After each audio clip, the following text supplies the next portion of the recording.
दुआ के लिए, रादर सवाल तो नहीं लेकिन दुआ के लिए अक्सर कहते रहते हैं कि साहब रिस्क की कमी है, रिस्क की तंगी है।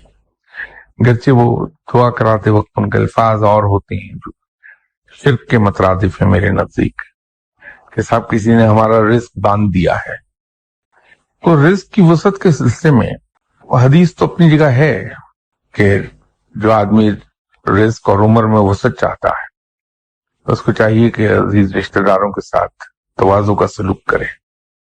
लेकिन जो तजुर्बा मैंने किया है वो इस हदीस के अलावा अर्ज कर रहा हूं। ये हदीस तो है, इस पे अमल होना चाहिए कि अगर इंसान ये चाहता है कि उसके रिस्क में वसत पैदा हो जाए तो आप अपने ऊपर ये लाजिम कर लीजिए कि अल्लाह के बंदों को खाना खिलाते रहिए।